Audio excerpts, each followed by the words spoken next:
श्री चरक संहिता विमान स्थान छठा रोगानिक विमान अध्याय रोग भेद प्रकरण।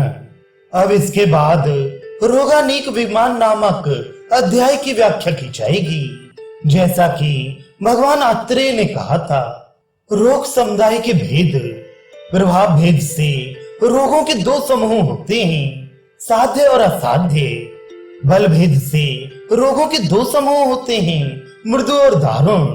आश्रय भेद से दो रोग समूह होते हैं, मन के आश्रित मानस रोग राजस तामस और शरीर के आश्रित दोषज रोग। निमित्त भेद से दो रोग समूह होते हैं, अपनी धातुओं की विषमता से निज और आगंतुक कारणों से। आशय भेद से दो रोग समूह होते हैं, अमाशय से उत्पन्न होने वाले और पक्वाशय से उत्पन्न होने वाले रोग। इस प्रकार ये रोग समूह प्रभाव, बल, आश्रय, कारण और आशय भेद से दो दो प्रकार के होते हुए भेद करने के दूसरे दूसरे कारणों से रोगों के भेद करने पर अथवा सभी कारणों का एकीकरण करने पर उनका एकत्व या बहुत्व होता है।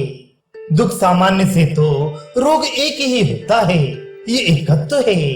प्रभाव आदि भेद से रोग समूह 10 होते हैं, ये बहुत्व है।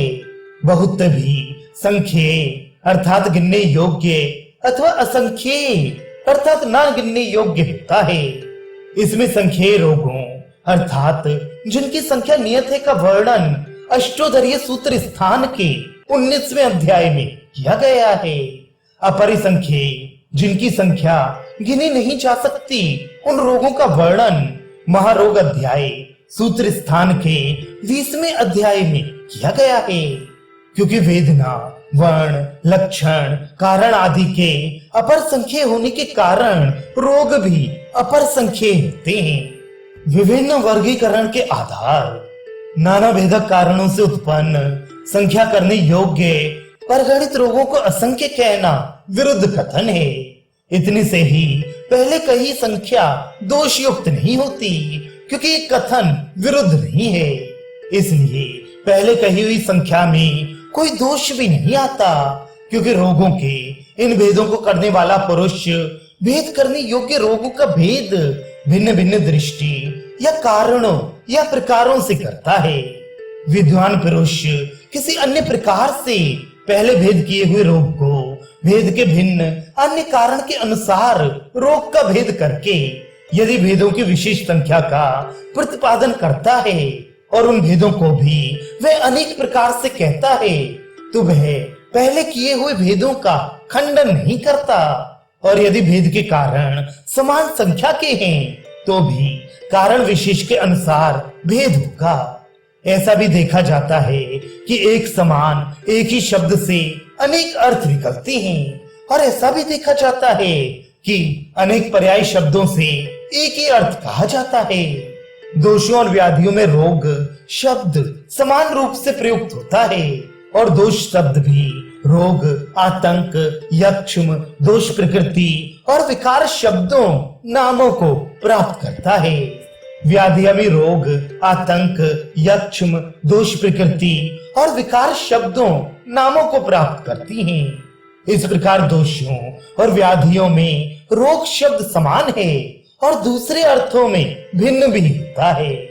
मानस और शारीरिक दोष, उनमें बहुत अधिक होने से व्याधियां अगणित होती हैं, और बहुत अधिक ना होने से दोष संख्या युक्त हैं।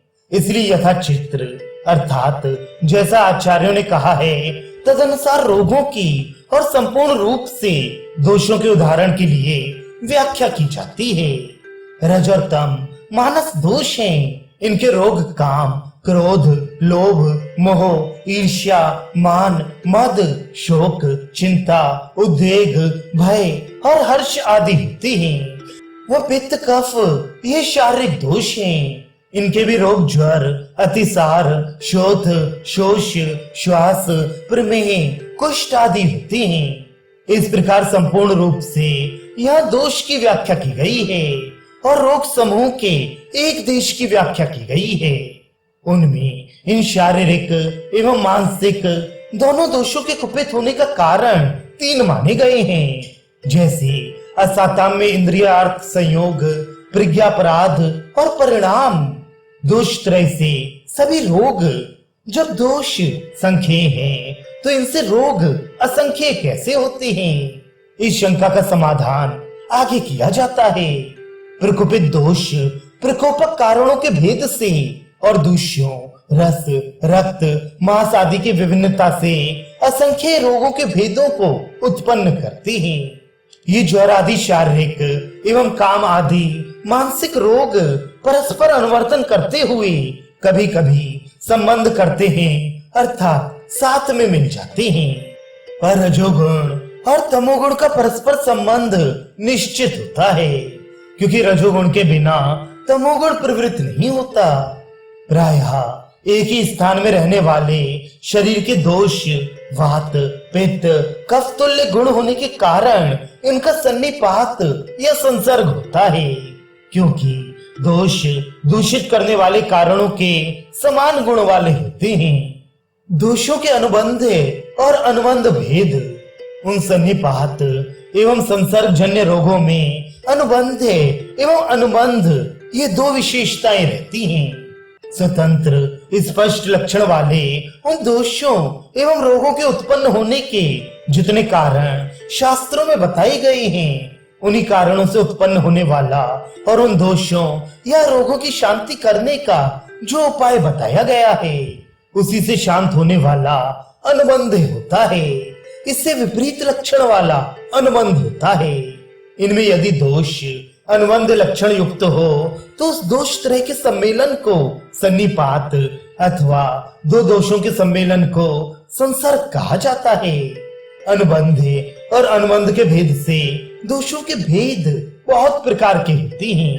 इस प्रकार दोष और रोग में ये अनेक कारण, दोषों के भेद से उत्पन्न रोग और दोषों का समूह वैद्यों की संज्ञा द्वारा किया गया है।